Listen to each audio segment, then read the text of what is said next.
सहकार्य करणं विनंती आहे. काय त्याच्यामध्ये मधल्या काळामध्ये 21/5 पेट्रोल आणि डिझेलच्या मूल्यवर्धित करात कपात करण्यात आलेली होती आणि त्याच्यातनं बरंच वेगवेगळ्या पद्धतीनं आरोप प्रत्यारोप, केंद्राने काय केलं, राज्याने काय केलं वगैरे वगैरे वगैरे या सगळ्या गोष्टी झाल्या. मी मागे देखील महाराष्ट्रामध्ये सांगितलेलं होतं की या सगळ्या संदर्भामध्ये राज्य सरकारला जे काही शक्य होतं ते करण्याचा प्रयत्न मागे केलेला होता. आता पेट्रोल आणि डिझेल त्याबद्दल ज्यावेळेसचा निर्णय झाला त्या निर्णयाच्या वेळेस केंद्राने यामध्ये साधारण 8 रुपये पेट्रोलला आणि 2 रुपये डिझेलला अशा प्रकारची ती कपात त्यांनी केली. खरं तर बऱ्याच लोकांना कदाचित माहिती नसेल, परंतु महाराष्ट्रापुरतं जर बोलायचं झालं तर यंदा महाराष्ट्र सरकारने कुठल्याही प्रकारचा नवीन टॅक्स न वाढवता आपण अर्थसंकल्प सादर केलेला होता आणि त्याच्यामध्ये जवळपास 1,000 कोटी रुपये सीएनजीचा गॅस ज्याला 13.5% 10% 10.5% आपण जो काही टॅक्स लावत होता तो कमी केला आणि 3% टॅक्स ठेवून आपण त्याच्यामध्ये रिलीफ देण्याचा प्रयत्न केला. त्याच्यानंतरच्या काळामध्ये जे काही पेट्रोल आणि डिझेल जे वाढवलं जातं किंमत आहे त्याच्यामध्ये केंद्र सरकार पण टॅक्स लावतं आणि वेगवेगळ्या राज्यामध्ये पण वॅट लावला जातो. मागे देखील मी एकदा असं म्हटलेलं होतं की बाबा आता वन नेशन वन टॅक्स अशा प्रकारचं परिस्थिती निर्माण करण्यात आलेली आहे. तर तसं पेट्रोल डिझेलच्या बाबतीमध्ये देखील राज्यांना तर स्वतःचं राज्य चालवण्याच्या करता सगळ्या जम्मू काश्मीरपासून कन्याकुमारीपर्यंत सगळ्यांनाच निधी तर लागतच असतो, परंतु कुठला टॅक्स कशावर किती असावा तो त्या त्या राज्यांच्या एकंदरीत निर्णयावर अवलंबून असतो. आता मी जरा पाठीमागचे आकडे आपल्या लक्षात आणून देतो. महाराष्ट्राने एक्साईज कलेक्शन डिझेलचं हे 17-18 मध्ये 33,479 कोटी रुपये महाराष्ट्र सरकारने केंद्र सरकारला टॅक्सच्या रूपाने दिले. 18-19 मध्ये ते 35,282 कोटी दिले. 19-20 मध्ये 37,349 कोटी रुपये दिले आणि 20-21 मध्ये ते कमी झाले, म्हणजे करोनाच्या काळामध्ये ते 30,432 कोटी रुपये आपण महाराष्ट्राचा शेअर टोटल एक्साईज कलेक्शन डिझेलवरचं जे गोळा झालं दिल्लीमध्ये त्याच्यामध्ये होतं. मात्र या एवढ्या मोठ्या कलेक्शनमध्ये महाराष्ट्राचा शेअर तो जो काही डिझेलला केंद्राकडनं पैसे मिळतात त्याच्यात 33,479 च्या अगेन्स्ट आपल्याला एवढा टॅक्स गोळा करत असताना 427 कोटी मिळाले. 17-18 मध्ये 18-19 मध्ये 35,282 च्या टॅक्स गोळा करण्यात आला. सेंट्रलने पण 440 कोटी रुपये आपल्याला दिले. 37,339 19-20 मध्ये गोळा केला, त्याच्यात 435 कोटी रुपये दिले आणि 20-21 मध्ये 30,432 मध्ये 383 कोटी रुपये दिले. तसंच हे मी डिझेलचं सांगितलं. आता पेट्रोलचं टोटल एक्साईज कलेक्शन महाराष्ट्राचं वतीनं जे काही केंद्राने गोळा केलं, म्हणजे केंद्राचा हक्क होता पण महाराष्ट्र राज्यामध्ये जे विक्री होऊन त्यांना मिळाला, तर तो पेट्रोलचा 14,920 कोटी रुपये 17-18 मिळाला. त्याच्यात आपल्याला जो रेशो असतो त्यात फार कमी रक्कम राज्य सरकारला मिळते, फक्त 129 कोटी रुपये मिळाले. 18-19 ला 15,643 कोटीपैकी 139 ते बाकीचे तिथं जातात, त्यांचा अधिकार आहे, पण 139 कोटी आपल्याला त्याच्यातनं मिळाले केंद्राकडनं. 16,134 कोटी 19-20 मध्ये केंद्राला जमा झाले, त्याच्यातनं 147 कोटी आपल्याला मिळाले आणि 14,032 कोटी 20-21 मध्ये जमा झाले, त्याच्यात 138 कोटी रुपये मिळाले. काय झालंय वेगवेगळे जे काही टॅक्सेस लावतात त्याच्यामध्ये फक्त एका टॅक्समध्येच आपल्याला हिस्सा मिळतो. ते साधारण पेट्रोलमध्ये ते ₹1.40 जमा करतात. त्याच्यातले साधारण 59% रक्कम केंद्राला जाते आणि 41% रक्कम राज्याला जाते. त्याच्यावरती रक्कम फार तुटपुंजी आहे. बाकीचे मात्र मोठ्या प्रमाणावर कमिशन ऑफ पंप्स हे पैसे पंपाला म्हणजे जे काही डीलर असतात त्यांना जातात.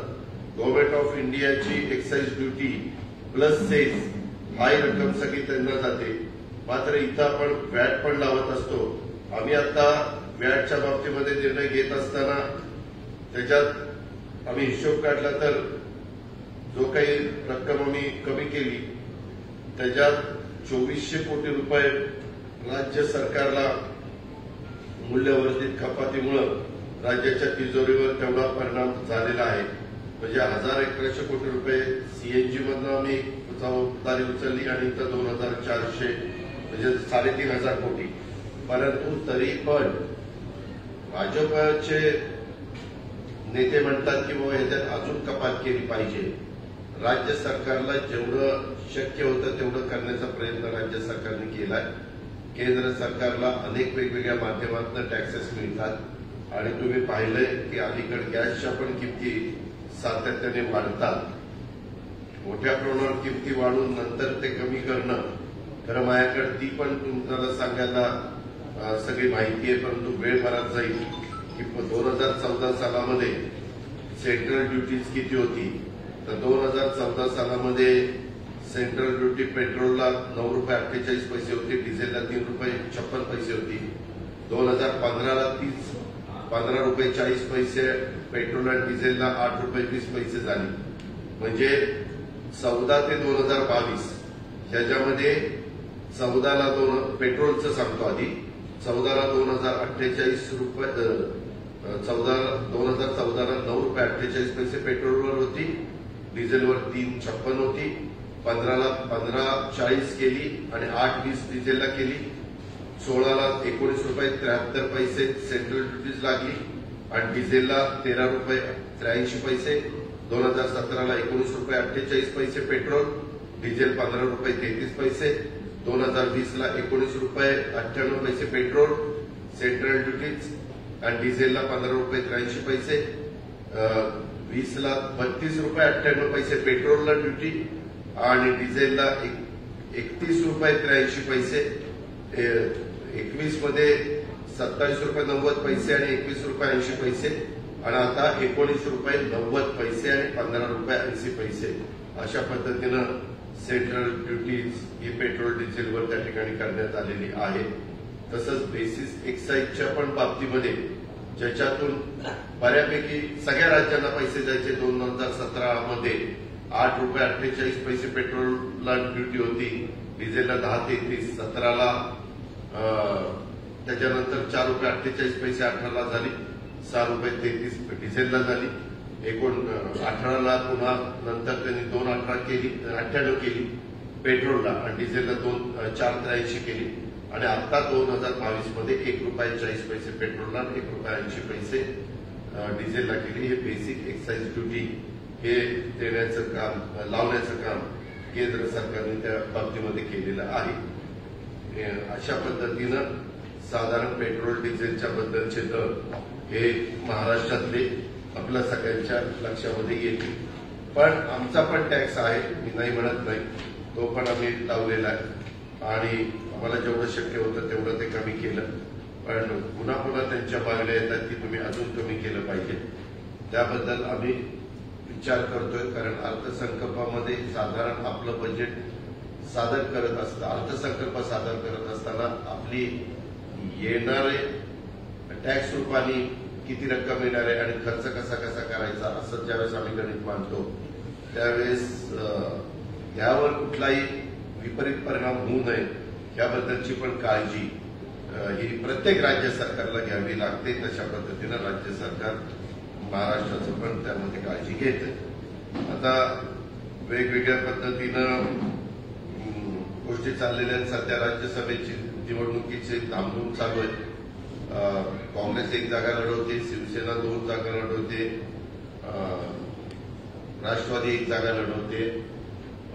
मला वाटतं भाजपच्या 2 जागा क्लिअर निवडून येत आहेत, परंतु 3ऱ्या जागेच्या करता भाजपकडे पण काही मत आहे आणि 3ऱ्या जागेकरता शिवसेनेकडे पण काही मत आहे.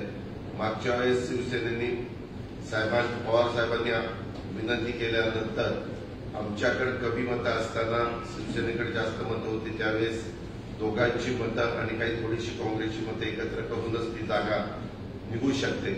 तर त्यावेळेस तशा पद्धतीनं प्रयत्न आपण केलेला होता. यावेळेस आता शिवसेनानी सांगितलं की आता आम्हाला ती जागा मिळाली पाहिजे आणि त्या पद्धतीने त्यांचा तो अधिकारच आहे, कारण त्यांच्याकडे आमच्यापेक्षा जास्त मतं ही राज्यसभेची विधानसभेची उपलब्ध आहे.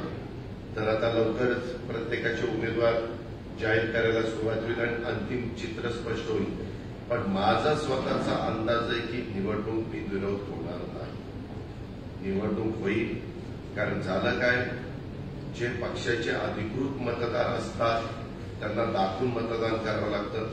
मला एक माहिती काल मिळालेली आहे की अपक्षांना दाखवण्याचा अधिकार नाही. मागे गुजरातमध्ये असं काहीतरी दाखवून झालं तर त्यांना अपात्र करण्यात आलं का ते मत बाद करण्यात आलं, असं काहीतरी घडलेलं आहे. त्याच्यामुळं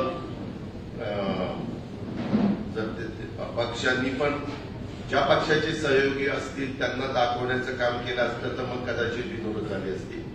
पण आता सगळा खेळ अपक्षांच्यावर आहे.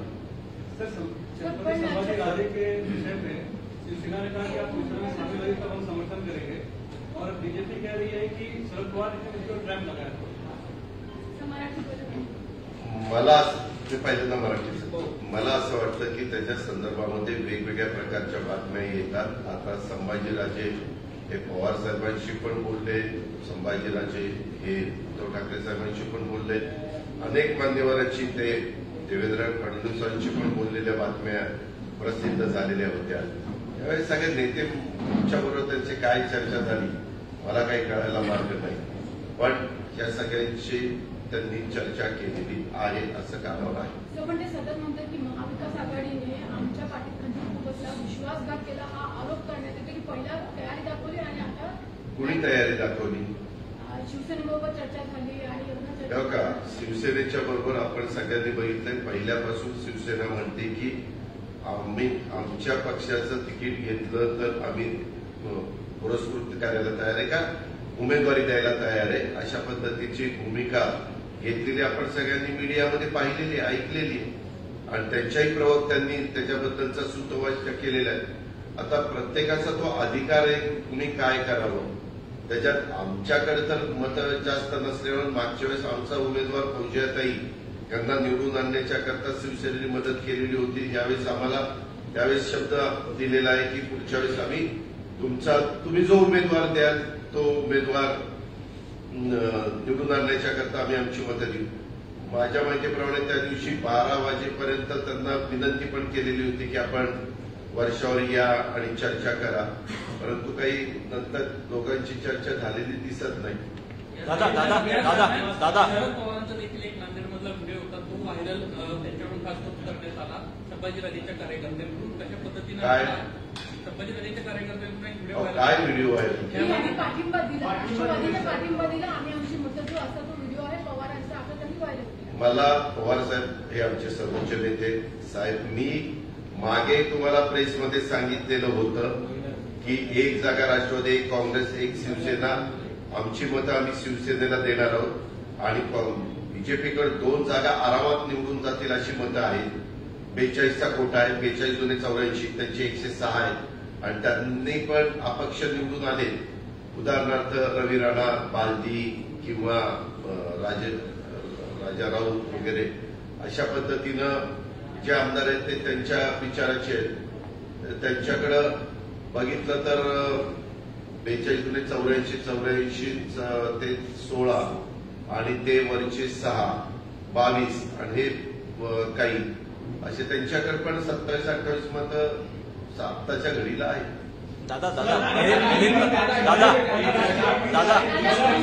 दादा अनिल परब जवळपास 7 जागांवर छापेमारी सुरू झाली आहे आणि अनिल परबांवर कारवाई म्हणजे मुख्यमंत्र्यांच्या केंद्रीय यंत्रणा हे वेगवेगळ्या पद्धतीनं त्यांना जो अधिकार दिलेला आहे त्याचा वापर करतात. तुम्ही बघितलेलं आहे. मागे पण आपण अनेकांच्या बाबतीमध्ये इन्कम टॅक्स, सीबीआय, ईडी यांच्याबद्दलच्या कारवाया झालेल्या बघितल्या. इव्हन माझ्याही नातेवाईकांच्या बद्दल इन्कम टॅक्सनी कारवाया केली. म्हणजे त्यांचा तो अधिकार आहे. त्यांनी धाडी टाकलेल्या होत्या आणि जे काही त्यांना तपास करायचा होता तो तपास करण्याचा अधिकार आहे. त्यामध्ये आत्ताही कारवाई चालू आहे असं मला मगाशी काहीतरी सांगितलं. परंतु कुठल्या बेसवर कारवाई चालू आहे, काय चालू आहे, कारण मागे पण काहींनी सुतोवाच केलेला होता. आता अमक्याचा नंबर, तमक्याचा नंबर, अशाही गोष्टी काही जण बोलतात आणि नंतर तशा पद्धतीनं घडतं. यामध्ये अशा यंत्रणेत कुणाचाही हस्तक्षेप न होता पारदर्शकपणे तपास करण्याच्या करता कुणाची ना नाही. कारण जसं अँटी करप्शन ब्युरो राज्य सरकारच्या हातात आहे, ईओडब्ल्यू राज्य सरकारच्या हातात आहे, सीआयडी राज्य सरकारच्या हातात आहे. त्याच्याही संदर्भात जर कुठल्या काही तक्रारी आल्या तर राज्य सरकारची पण यंत्रणा कारवाई करू शकते. तसे सेंट्रलची पण यंत्रणा कारवाई करू शकते. तो अधिकार कायद्याने नियमाने त्यांना दिलेला आहे. पण त्याचा गैरवापर होऊ नये एवढी माफक अपेक्षा मात्र सर्वांची असते. दादा मनी लॉन्ड्रिंगचा केस पण झाला. या प्रकरणी मनी लॉन्ड्रिंगचा केस पण झालेला आहे. नाही, मला त्याची माहिती. मी तुम्हाला सांगितलं ना, मी सकाळी 7 वाजता इथं आलो. जोपर्यंत दुसरी बाजू जर समजूनच घेतली नाही तर मी आज काहीतरी बोलायचं, त्याच्यात तिसरंच काहीतरी असायचं. पुन्हा ब्रेकिंग न्यूज अजित पवार सांगतायत एक झालं एक. मी बाकीची गोष्ट माहिती घेतल्याशिवाय सांगणार नाही. पण मी आधी तुम्हाला सांगितलेलं की केंद्राच्या यंत्रणांना, राज्याच्या यंत्रणांना चौकशी करण्याचा अधिकार आहे. त्या चौकशीचा गैरवापर कुठल्याही म्हणजे केंद्राने पण आणि राज्यांनी पण कुणाच्या बाबतीमध्ये त्या ठिकाणी करू नये. जर तशा प्रकारचे माहिती असेल तर जरूर तो अधिकार त्यांचा आहेच. कायद्याने नियमाने आपण दिलेला आहे. सरकारला धोका निर्माण होतो कारण शिवसेनेवर कारवाई होते आणि परत हे उद्धव ठाकरेंच्या जवळचे मानले जातात. कुठेतरी शिवसेनेच्या जवळचा हा फास वाढत चाललाय का? आधी त्यांच्या कुटुंबियांवर झाला आणि आता अनेक परत. या संदर्भामध्ये मी आपल्याला सुरुवातीपासून सांगतोय, राष्ट्रवादीच्या पण काही सहकाऱ्यांच्यावर अशा पद्धतीनं कारवाई झालेली आपण सगळ्यांनी पाहिलेली आहे. शिवसेनेच्या संदर्भामध्ये आता कारवाई त्या ठिकाणी झाली. मोदी मला वाटतं स्टँडिंग कमिटीच्या चेअरमनवर पण कारवाई त्या ठिकाणी झाली. अशा प्रकारचा अधिकार त्यांना आहे. परंतु त्याचा गैरवापर होऊ नये हीच सगळ्यांची माफक अपेक्षा आहे. इस तरीके से रेड हुई है अनिल परब के यहाँ और कई ठिकानों पर, और उसके पहले भी कुछ लोग पॉलिटिकली आकर बोलना कि इनका नंबर है उनका, इसको कैसे देखते हैं आप? और आज की रेड मैंने आपको शुरू में ही बताया कि ये पूरा ट्रांसपेरेंसी से होना चाहिए. जो भी उनको तो अधिकार है, सेंट्रल को भी कुछ एजेंसी को अधिकार दिया है, वैसा स्टेट को भी अधिकार दिया है. स्टेट हो या सेंट्रल हो, हर एक गवर्नमेंट ने वो अधिकार जब उसके बारे में वो कार्रवाई करते हैं तो पॉलिटिकल एंगल से कार्रवाई नहीं होनी चाहिए. इतना ही मेरा कहना है. इसके पहले भी एनसीपी के कई नेताओं पर इस तरीके की कार्रवाई हुई, आपके रिश्तेदारों के ऊपर भी कार्रवाई हुई, लेकिन उस सारी चीजों में कहीं ना राजनीति नजर आए. सामने राज्यसभा का चुनाव है, उसको कैसे देखते हैं? जब तक उसके बारे में पूरी जानकारी मुझे नहीं मिलती, मैंने शुरू में ही आपको बताया कि सेंट्रल को, स्टेट को, उनके एजेंसीज को ऐसे कार्रवाई करने का अधिकार है. लेकिन वो अधिकार जब वो उसकी अमलबजावनी करने की कोशिश करते हैं तो उसमें ट्रांसपेरेंसी होनी चाहिए. पॉलिटिकल एंगल से किसी ने भी वैसी कार्रवाई करने की जरूरत नहीं है. ये कार्रवाई किस एंगल से हुई है मुझे पता नहीं. राज्यसभा की सीटों को लेकर किस तरीके से क्या सरकार पे दबाव बनता है? क्योंकि मंत्री है, दो मंत्री, मुझे उसके बारे में ज्यादा कुछ मालूम नहीं. राज्यसभा की सीटों को लेकर के किस तरीके से दूसरी सीट लाने की महाविकास आघाड़ी की प्लानिंग है, जो छठी सीट है उसको लेकर बीजेपी भी कोशिश कर रही है। संभाजी राजे इस तरीके से लगातार कह रहे हैं कि महाविकास आघाड़ी ने सपोर्ट नहीं किया और शिवसेना को जिस तरीके से देना नहीं, उसके बारे में हमारे पार्टी में सपोर्ट किसको करने का है वो अधिकार पवार साहब को है, शिवसेना में वो अधिकार उद्धव जी ठाकरे साहब को है और कांग्रेस में वो अधिकार सोनिया जी के हाथ में है। तो ये लीडर लोग तय करते हैं ना कि क्या करना चाहिए, क्या करना चाहिए। हम तो स्टेट में काम करने वाले उसके बारे में डिसीजन नहीं ले सकते। और उन्होंने ये सब लीडर लोगों के साथ बात की, क्या बात हुई मुझे पता नहीं। अपक्ष की कितनी भूमिका आप मानते हैं छठी सीट के लिए? अपक्ष जिसको सपोर्ट करेंगे उसकी जब सीट जीत के आ सकती है। सर, गेल्या अनेक दिवसांपासून ईडीच्या कारवाया होतात, अनेक कारवाया होतात, परंतु त्या कारवायांमध्ये काही सार्थक होत नाही, कोणत्या व्यक्तीवर केसेस किंवा त्याला शिक्षा होत नाही। हे फक्त राजकारणामध्ये भीतीचं वातावरण तयार करायचं. एक मिनिट, कुठली कारवाई झाली की लगेच काही शिक्षा होते असं नाही, त्याला काही प्रोसिजर आहे ना। उद्या तुम्ही जर चुकून एखाद्या व्यक्तीने एखाद्याचा खून केला, लगेच फाशी शिक्षा आहे, त्याला सेशन कोर्ट आहे, त्याला हायकोर्ट आहे, त्याला सुप्रीम कोर्ट आहे, त्याला शेवटी राष्ट्रपतींच्याकडे पण तो याचा अर्ज तो त्या ठिकाणी करू शकतो। ही प्रोसिजर आहे। ही जशी न्यायव्यवस्थेमध्ये आहे तसं या यंत्रणेमध्ये देखील कारवाई झाल्यानंतर त्याची प्रोसिजर करण्याची काही त्याला टाइम आहे, त्या पद्धतीनं त्यांचं काम चालत असतं। दादा, बीजेपी अध्यक्ष शंकर पाटिल ने बयान दिया है कि सुप्रिया सुले को गांव छोड़कर घर में भोजन बनाना चाहिए। क्या घर में भोजन बनाना चाहिए। किसको किसने कहा राजनीतिक छोड़ना, क्या करना, अरे का अधिकार है। मैंने आपको बताया कि आज से आप मीडिया का काम छोड़ दो। अरे अजीत पवार को वैसा बताने का क्या अधिकार है? आपको संविधान मालूम है, आपको कानून मालूम है, उसके बारे में हर एक को अधिकार है जो बाबा साहब अम्बेडकर ने दिया है। ये दूसरा कोई कह नहीं सकता हाँ चलो अभी आप घर पे बैठो। तो मैं किसने कहा आपको ये ऐसा? तो मैं उनको बताता हूँ, आप जाके कोल्हापुर में बैठो घर में, चलेगा क्या? चलेगा क्या? नहीं चलेगा। नहीं तो आप ब्रेकिंग अजित पवार ने दादा को बताया कि आप अभी घर पे जाओ और घर पे बैठो, ऐसा नहीं। मैं भी नहीं उनको कह सकता और वो भी मेरे बहन को नहीं कह सकते, उनको वो अधिकार नहीं है। वो अधिकार डेमोक्रेसी में लोगों को है। लोगों को किसको वहां बिठाना, किसको नहीं बिठाना, किसको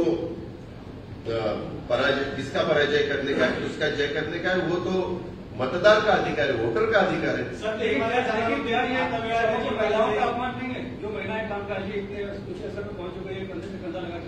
आप ही सोचो ये महिलाओं का आंदोलन है या नहीं। सर, ते हिमालयात जाणार होते असं त्यांनी भाष्य केलं होतं। उसके बारे में मुझे कुछ बोलने का नहीं। कुछ लोग थोड़ा लोगों को अच्छा लगने के लिए, उनके कार्यकर्ताओं को अच्छा लगने के लिए ऐसे कुछ स्टेटमेंट कर देते हैं और फिर बाद में बोलते हैं कि नहीं वो स्टेटमेंट था। आरटीआई के खुलासा हुआ है कि 2,44,000 पद सरकार के सरकारी विभाग में रिक्त पड़े हैं, उनको भरने की प्रक्रिया कब तक होगी? चालू है। बीच में मेरे ख्याल से एजुकेशन डिपार्टमेंट की, पुलिस डिपार्टमेंट की, सबको हमने परमिशन दी है। जितने जगह जो खाली है, बहुत से खाली है, लेकिन कुछ जगह हम तुरंत भरने वाले नहीं है। वो ज्यादा करके सिपाही हो, पियून हो या ड्राइवर हो, ये कॉन्ट्रैक्ट बेस पे लेने का इरादा है। लेकिन जो टेक्निकल पोस्ट है वो भरने के लिए परमिशन दिए। बीच में कुछ पेपर फूटा, हमने देखा, इसीलिए उसको स्टे मिला। अभी वापिस एमपीएससी उसके बारे में काम कर रही है। 3 एजेंसीज को कैबिनेट ने चुना है कि ये उन्होंने डिसीजन लेना चाहिए।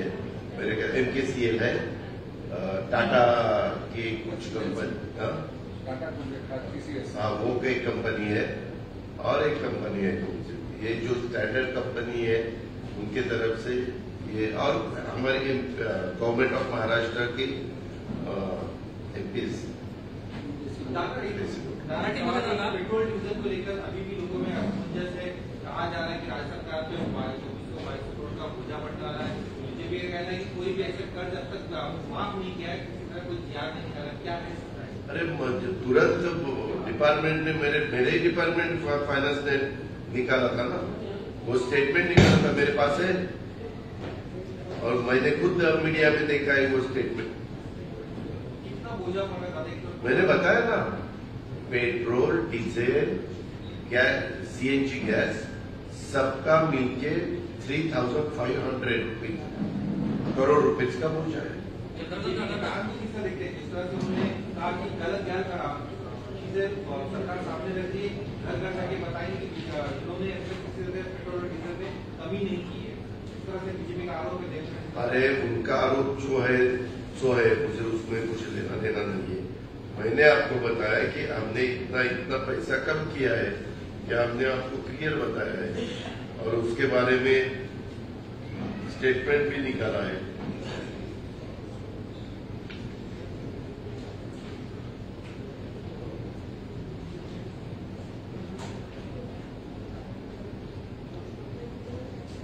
₹2.08 पेट्रोल में है और ₹1.44 डीजल में है। सर, रायगढ़ के दूसरा नेता ने कहा है कि उनका दुश्मन नंबर 1 भाजपा नहीं, एनसीपी और कांग्रेस है। किसने? विकास गोगावले रायगढ़ महाड़ के शिवसेना के नेता है, तो वो अपने कार्यकर्ताओं से विकास गोगावले, भरत गोगावले युवा सेना के नेता। अच्छा, क्या बताएं? उन्होंने अपने कार्यकर्ताओं से बात करते हुए कहा कि शिवसेना का 1 नंबर का दुश्मन पहाड़ में एनसीपी और कांग्रेस है, भाजपा नहीं है, क्योंकि उनकी ताकत वहां कांग्रेस में एनसीपी से सीधी लड़ाई है उनकी। ये देखो, ये हमारे कार्यकर्ताओं में, नीचे वाले कार्यकर्ताओं को कोई वैसा अधिकार नहीं रहता। एनसीपी में नहीं, कांग्रेस में नहीं और शिवसेना में नहीं। उनके जो मेन लीडर रहते हैं पार्टी के काम करने वाले, स्टेट के और सेंट्रल के, उन्होंने अगर ऐसा स्टेटमेंट निकाला है तो वहां ज्यादा आपने ध्यान देने की जरूरत नहीं। ऐसे सटरा स्टेटमेंट तो रोज हरेक निकलता है क्या? चंद्रकांत पाटील असं म्हटले की तुम्ही मसनदा नाहीतर आरक्षण प्रश्नी, ओबीसी आरक्षण प्रश्नी ते बोलत होते। ते म्हणत होते की दिल्लीत जा नाहीतर मसनद जा, पण ओबीसी आरक्षण हे मिळालं पाहिजे, नाहीतर घरी बसून स्वयंपाक करा, असा पद्धतीचं का? ते अतिशय चुकीचं स्टेटमेंट चंद्रकांत दादा पाटलांचं आहे। महाराष्ट्राची ती संस्कृती नाहीये, महाराष्ट्राची संस्कृती फार वेगळी आहे। आम्ही पण प्रत्येक जण खूप काही बोलू शकतो, परंतु आपली काही परंपरा आहे, आपल्यावर काही संस्कृती आहे, या सगळ्याचा विचार केला पाहिजे। त्याच्या संदर्भामध्ये हे कुणालाच आवडलेलं नाही, त्यांच्याही पक्षाच्या अनेक लोकांना ते पसंत पडलं नसेल, अनेक वोटरला पण पसंत पडलं नसेल। उगीच काहीतरी तुम्ही शांत डोक्यानी एखादी गोष्ट, आपल्याला प्रश्न विचारल्यानंतर त्याचं उत्तर देण्याचा प्रयत्न करा ना। उत्तर देताना पण आपल्याला नीटपणे उत्तर देता येतात। आता त्यांनी तशा पद्धतीनं मसनात जा, ह्याच्यात जा, मग आम्ही कुठं सांगितलं की तुम्ही पाकिस्तानला निघून जा, उपयोग होणार आहे का? ते पाकिस्तानला जाणार आहेत का? त्यांनी कोल्हापूरमध्ये राहावं, पुण्यामध्ये राहावं, त्यांना जो काही संविधानाने, कायद्याने, नियमाने अधिकार दिला त्याचा वापर त्यांनी करावा ना। पण तो करत असताना कुणी, म्हणजे त्यांनीच नाही, कुठल्याही राजकीय पक्षांनी तारतम्य ठेवून स्टेटमेंट केलं पाहिजे, वक्तव्य केलं पाहिजे। कुठल्याही घटकाला, कुठल्याही समाजाला किंवा महिला वर्गाला त्याच्यातनं त्यांच्या भावना दुखवतील असं कुठलंही कुणी बोलता कामा नाही, करता कामा नाही। खरं आपल्या इथं इतके महत्वाचे प्रश्न आहेत, असं कोणतरी महत्वाचे नेते बोलतात, मग तेवढंच सारखं टीव्हीला, तेवढंच सारखं पेपरला हे असं बोलले, ते तसं बोलले। तिथं तुम्हाला तर 50 वेळा मी सांगितलं की ते बोललेले असतील तर ती त्यांची चूक आहे असं मला वाटतं। आता ती त्यांनी मान्य करायची का नाही तो त्यांच्या मनाचा मोठेपणा। पण मी पुन्हा म्हणतो, आमच्याही लोकांनी असं कुणाच्या बद्दल बोलू नये। राष्ट्रवादीच्या कार्यकर्त्याला पुण्यात मारहाण झाली। काही दिवसांपूर्वी भाजपच्या तिकडचे जे प्रवक्ते आहेत त्यांना देखील मारहाण झाली होती. अशा पद्धतीच्या घटना वारंवार समोर येतात. त्या संदर्भामध्ये कार्यकर्त्यांना म्हणजे पोलिसांना सांगण्यात आलेलं आहे की तुम्ही तुमची कायदा सुव्यवस्था चांगली ठेवण्याच्या करता अतिशय कडक अशा प्रकारची पावलं उचला. दिलीप वळसे पाटलांनी पण त्याच्यात लक्ष घातलंय. कुठल्याच राजकीय पक्षाच्या कार्यकर्त्यांना किंवा नेत्यांना किंवा कुणालाही नागरिकांना कुठल्याही नागरिकांना निष्पाप नागरिकांना अशा पद्धतीनं मारहाण करण्याचं कारण नाही, कुणाला अधिकार पण नाही. जर कुणी अधिकाराचा गैरवापर करत असेल तर त्याच्यावर सक्त कारवाई झाली पाहिजे. तो कुठल्याही पक्षाचा असो किंवा कुठल्याही गटाचा असो. एकरी 2 लाख रुपये मिळावेत यासाठी जो ऊस सध्या पेंडिंग आहे त्या संदर्भामध्ये पुणतांब्यात आंदोलन सुरू होत आहे. त्यांची खास करून मागणी आहे की एकरी 2 लाख रुपये मिळावे अशा पद्धतीचं त्यांना आता आंदोलन सुरू होतं. आमचा प्रयत्न शेवटपर्यंत सर्वच्या सर्व ऊस गळिताला जावा असा आहे. त्याकरता साखर आयुक्त सतत लक्ष ठेवून आहे, सहकार मंत्री लक्ष ठेवून आहेत, आम्ही लोक लक्ष ठेवून आहे. 1 मे पासून टनाला 200 रुपये अनुदान देण्याचा निर्णय घेतलेला आहे. रिकव्हरी लॉस वगैरे होतो त्याच्यातनं. त्याच्याचबरोबर ट्रान्सपोर्ट सबसिडीच्या करता 5 रुपये टनाला 50 किलोमीटरच्या पुढे देण्याचा निर्णय घेतलेला आहे. एकच काही बाबतीमध्ये चुका अशा झाल्या, नोंद केली गेली असती सर्वांच्याकडनं, शेतकऱ्यांच्याकडनं की बाबा आमचा असा असा ऊस आम्ही लावलेला आहे, ती नोंदणी कृषी विभागाकडे किंवा त्या भागातल्या कारखान्याच्याकडे असती तर ज्यावेळेस आढावा घेतला जातो की यंदा महाराष्ट्रामध्ये किती ऊस उभा आहे त्याच्यावर महाराष्ट्र सरकार निर्णय घेतं कारखाने कधी चालू करायला परवानगी द्यायची. आपल्याकडे आकडे आलेले होते, त्याच्यातून आपण कारखाने चालू करायला 15 ऑक्टोबरला परवानगी दिलेली होती. परंतु मध्ये दिवाळी वगैरे आली, पाऊस होता आणि बरेचसे कारखाने 15 ऑक्टोबरच्या ऐवजी 1 नोव्हेंबरला सुरू झाले. हीच गोष्ट जर अॅक्युरेट आकडेची माहिती मिळाली असती तर आपण 15 ऑक्टोबरच्या ऐवजी 1 ऑक्टोबरला कारखाने सुरू करायला परवानगी दिली असती. 1 ऑक्टोबरला केले असते तर त्यावेळेस थंडी असते, मजुरांना ऊस तोडणं सहज शक्य होत असतं कारण उन्हाची तीव्रता इतकी नसते. जसं जसं एप्रिलच्या नंतर उन्हाची तीव्रता वाढायला लागते तसं तसं मजुरांचं काम करण्याच्यावर पण मर्यादा येतात आणि मग एखादा कारखाना जर 5,000 चाललेला असेल तर तोच कारखाना 3,500 3,000 खाली येतो. मजूर तेवढेच असतात. त्याकरता आता आम्ही हा प्रयत्न करतोय की यंदाच्या वर्षी किती लागण आहे ती बघून ऑक्टोबर 1ला कारखाने सुरू करायचे, 15ला करायचे का 1 नोव्हेंबरला करायचे, तो लवकर निर्णय त्या ठिकाणी घ्यायचा. नंबर 1. आणि अजून मोठ्या प्रमाणावर हार्वेस्टिंग मशीन्स ही महाराष्ट्रामध्ये येण्याच्या करता काही त्यांना प्रोत्साहनपर काही योजना आणता येते का हाही प्रयत्न आहे. कारण आता नवीन पिढीतले मुलं मुली ऊस तोडायला तयार होत नाही आणि त्यांनी तरी का ऊस तोडावा. त्यांच्या खबर पंजांनी तोडला, पंजांनी तोडला, आजोबांनी तोडला, वडिलांनी तोडला. आता मुलांना वाटतं की काहीतरी आता आम्हाला वेगळं काम पाहिजे, थोडंसं हलकं काम पाहिजे कारण हे फार कष्टाचं काम आहे. पहाटे जाऊन फळामध्ये 4 वाजता ऊस तोडायला सुरुवात करावी लागते. अशा या सगळ्या गोष्टी आहेत. तर आमचा प्रयत्न काही झाला. मी कालच रात्री पुन्हा सहकार मंत्री आणि साखर आयुक्त आम्ही दोघं चर्चा करत होतो.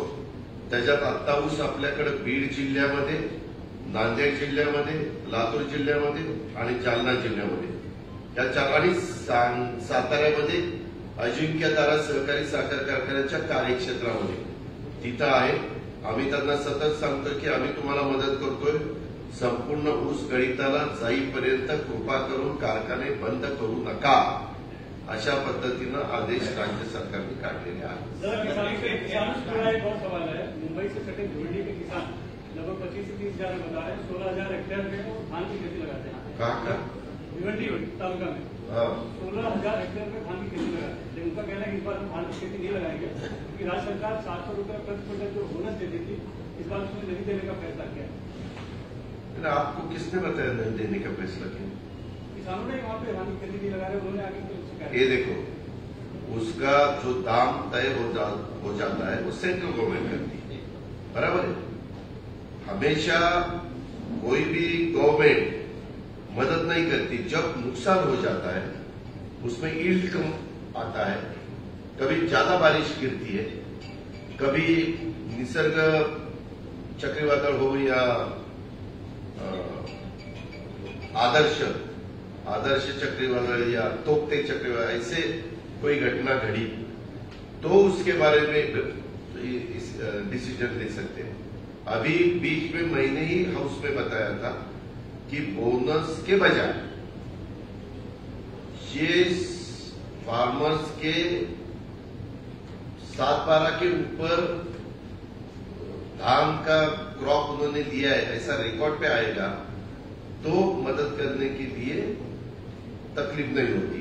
अभी क्या होता है, या खाली भिवंडी का बोलते हैं, उतना ही नहीं, अपना गढ़चिरौली, चंद्रपुर, भंडारा, गोंदिया उस एरिया में भी धान बहुत ईल्ड निकलते हैं। वहां लोग उनका मेन क्रॉप धान ही है।